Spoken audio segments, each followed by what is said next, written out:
এই সম্রাট নামতালি চলে আইছি। হ্যাঁ ভাই, এই তো নামতেছি। ভাই মেলাক্ষণ জার্নি করে অবশেষে সিলেটে পৌঁছলাম। এখন তো মেলা খিদে লেগে গেছে আমার। আরে খিদে কি তোর শুধু একা লেগেছে? আমারও লেগেছে। কিছু তো একটা খাতি হবে। আমার কাছে তো বেশি টাকা পয়সা নেই, কি যে করবানে। ভাই কিছু তো খাবো ঠিক আছে, কিন্তু খাবার বিলটা কিন্তু আজকে রিদ্র দেবে। হ্যাঁ তুই ঠিকই কইছিস। ওরে আমরা অর্ধেক টাকায় সিলেটে নিয়ে আইছি, খাবারের খরচের টাকাটা ওই দেবে। এই রিদ্র, চল তাহলে হোটেলে যাই। হ্যাঁ চল চল। কাছে আছে মাত্র 1400 টাকা। এই টাকা দিয়ে এই শহরে কিভাবে যে থাকবানে কিছুই বুঝতেছি না। এই তালি এই টেবিলে বয় সবাই। হ্যাঁ ভাই বসতেছি। তালি ভাই কস্তি কি দিয়ে ভাত খাবেন? এই মেলা খিদে লেগেছে, গরুর গোশত দিয়ে ভাত খাবো। গরুর গোশের দাম তো অনেক, এনারা তালি গরুর গোশ দেখাক, আমি ডাইল দেখাবানে। তো শুধু কিপটেমো করা, আজকে তোর টাকায় ভরপুর খাবো। আমিও গরুর গোশ দেখাইলে শেষমেশ বাড়ি যাওয়ার টাকাই আমার কাছে থাকবেন না। এই ওইটার গরুর গোশত দিয়ে তাড়াতাড়ি ভাত দাও। ভাই আমি কিন্তু ডাইল ভাত খাবো, আপনারা গোশ দেখান। বিল তো ওইটি দেবে, গরুর গোশত দিয়ে ভরপুর খাতি হবে। ওরে তো কোনোদিন ভাঙানো যায় না, আজকে ওর টাকা ভাঙাই শুরু খাবো। এই ওইটার আর একটু গোশ আর ডাল নিয়ে আইসো। গরুর গোশতটা জম্মের মজা হয়েছে। ও গরুর গোস্তটা সেই স্বাদ হয়েছে। আর এই কিপটে টাকা বাঁচানোর জন্য নাকি ডাইল দিয়ে ভাত খাবে। যাক, গরুর গোস্ত দিয়ে ভাত খেয়ে পেটটা ভরে গেছে। এই এবার বিলটা দিয়ে দে।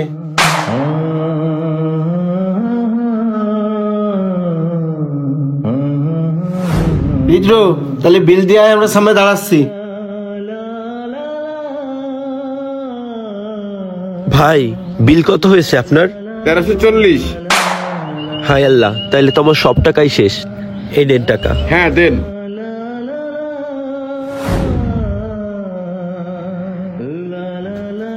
মিয়া ভাই, এই বিল্ডিংটা দেখেন কত সুন্দর। এই সিলেটে যতগুলো হোটেল দেখলাম তার ভিতরে এটাই আমার সব থেকে সেরা মনে হচ্ছে। হ্যাঁ ঠিক বলেছিস, এই হোটেলটা আমারও খুব পছন্দ হয়েছে। আজকের রাতটা তাহলে আমরা এই হোটেলেই থাকি। আচ্ছা ভাই চলেন তাহলে রুমটা বুকিং দিই। ভাই কষে কি এত বড় হোটেলে থাকতে মনে হয় মেলা টাকা লাগবে না। আমার কাছে কিন্তু ভাই অত টাকা নেই। এই তুই এত কিপটেমি পানা করিস কেন রে? খালি টাকা নেই করিস। টাকা না থাকলে আমি টাকা দিয়ে দেবো না। আজকের রাত থাকা লাগবে না, সব হোটেল তো বুকিং হয়ে গেছে। এটা বড় হোটেল, এখানে রুম খালি থাকতে পারে। এই জায়গায় যাই চল।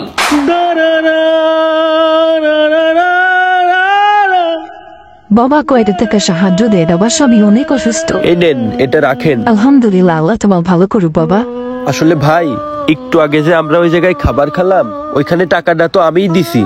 এখন এই হোটেলে থাকতে গেলে মেলা টাকা লাগবে না, তাই করছি। আমার কাছে অত টাকা নেই ভাই, আমি টাকা দিতে পারবার না। কিরে, তুই সামান্য খাওয়ার বিল দিয়ে আমাদের খুঁটা দিচ্ছিস নাকি? যশোরের থেকে তো সিলেটে নিয়ে আসলাম হাফ ভাড়া দিয়ে, আবার তুই এখন এসে লম্বা কথা করছিস। বেশি কথা কইস না, রুম ভাড়া নিতে হবে চল।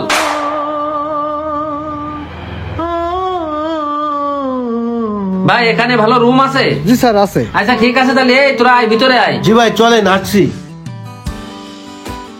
ভাই বলতেছি আমরা যশোর থেকে আসছি আপনাদের এই জায়গায়, এখানে কি ভালো রুম পাওয়া যাবে? অবশ্যই রুম পাওয়া যাবে। আপনার এই জায়গায় এক নাইট থাকতে ভাড়া কত? আমাদের এখানে রুম নিতে মিনিমাম 2000 টাকা লাগবে। বাবা এক রাত থাকবো, তার জন্য 2000 টাকা লাগবে?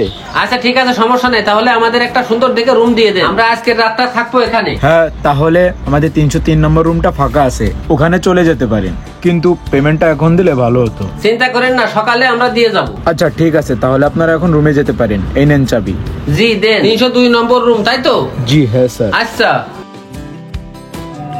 এই রিদ্র শোন, তোর একটা কথা বলি। খাট তো অনেক ছোট, তাই এখানে তো আর 3 জন ধরবেন না। এই জন্য তুই আজকের একটা নিজে সোজা।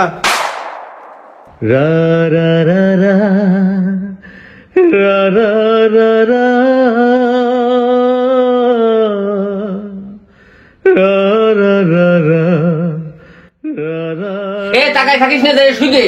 আচ্ছা ভাই ঠিক আছে।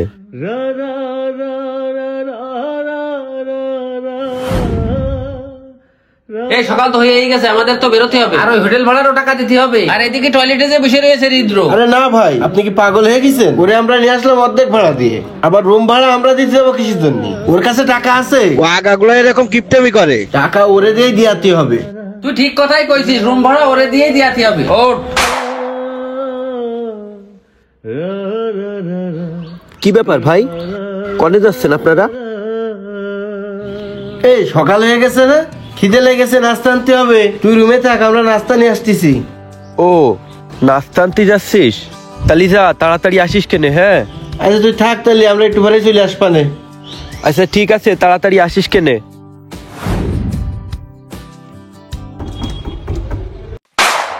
জি বলেন। রুম ভাড়ার টাকা দেন, টাইম তো শেষ। চাচা, আমার বন্ধুরা বাইরে গেছে তো, ওরা আসলে রুম ভাড়ার টাকাটা দিয়ে দেবেন। আপনি কি ফাইজলামি মারতেছেন? আপনার বন্ধুরা বললো যে আপনি টাকা দেবেন, আর আপনি ওদের কথা কি বলতেছেন? ওরা তো অনেক আগেই চলে গেছে। চাচা চলে গেছে মানে? কোথায় চলে গেছে? আপনি কি মজা করতেছেন আমার সাথে? ওরা তো আমার জন্য খাবার আনতে গেছে।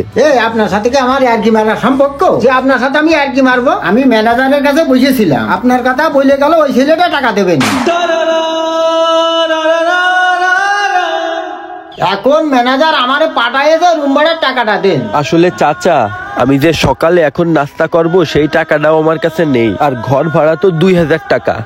এই টাকাটা আমি কোথা থেকে দেব বলেন? আমার বন্ধু আমারে নিয়ে আইছিল ওদের সাথে ভ্রমণ করানোর জন্য, আমি আসতে চাইনি, তাও আমারে জোর করে নিয়ে এসে। আমি বলেছিলাম আমার কাছে তেমন টাকা পয়সা নেই, তবুও আমাকে বন্ধুত্বের দোহাই দিয়ে বলেছিল তুই চল, টাকা লাগলে আমিই দেব।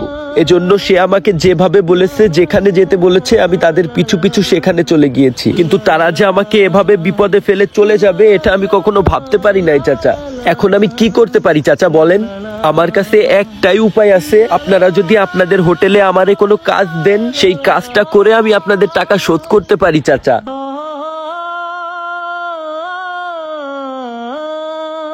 আসলে চাচা, পড়ালেখা শেষ করে একটা চাকরির জন্য অনেক চেষ্টা করছিলাম চাচা, কিন্তু শত চেষ্টার পরে ভালো একটা চাকরি পেলাম না। যদিও কোনো চাকরিতে সিলেক্ট হতাম, সেখানে মোটা অঙ্কের টাকা ঘুষ চাইতো চাচা। এজন্য কোনো চাকরি হয় নাই, বেকারত্বের অভিশাপ মাথায় নিয়ে এখনো ঘুরতেছি চাচা। তাই আপনাদের হোটেলে যদি কোনো কাজ থাকে সেই কাজটা আমাকে দেন, আমি এখানে কাজ করে আপনাদের টাকা পরিশোধ করে দিয়ে যাব। আচ্ছা বাবা শোনো, তোমার কথা শুনে আমার মনে অনেক কষ্ট লেগেছে। একজন বন্ধু আর একজন বন্ধুর সাথে এরকম কি করে করতে পারে? শোনো বাবা, তুমি আমার ছেলের মতো, তোমার কোনো কিছু করা লাগবে না। তুমি 6 সম্মানে এখান থেকে চলে যেতে পারো। আমি ম্যানেজার স্যারের সাথে এই কথা বুঝেই বলবানি। সেটা যদি না হয় প্রয়োজনে আমার বেতনের থেকে রুম ভাড়ার টাকা আমি দিয়ে দেবো।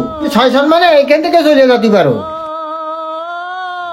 এই সমাজে বেকারত্ব একটা অভিশাপ, এটা যেমন বাস্তব। টাকা পয়সা না থাকলে বন্ধু বান্ধব আত্মীয় স্বজন কেউই আপন হয় না, এটা তার থেকে বেশি কঠিন বাস্তব। আপনার কাছে টাকা না থাকলে আপনি এই সমাজের সব থেকে অসহায় ব্যক্তিতে পরিণত হবেন। এজন্য চাকরির পিছনে ছুটে চাকরি না পেয়ে বেকারত্ব নিয়ে বসে থাকবেন না, নিজ উদ্যোগে একজন উদ্যোক্তা হওয়ার চেষ্টা করবেন। তাহলে এই বেকারত্ব নামের অভিশাপ থেকে আপনি মুক্ত থাকতে পারবেন। এজন্য ফালতু কাজে সময় নষ্ট না করে পরিশ্রম করুন এবং টাকা কামানোর জন্য চেষ্টা করতে থাকুন। ইনশাআল্লাহ সফলতা আপনার হাতে ঠিকই ধরা দিবে।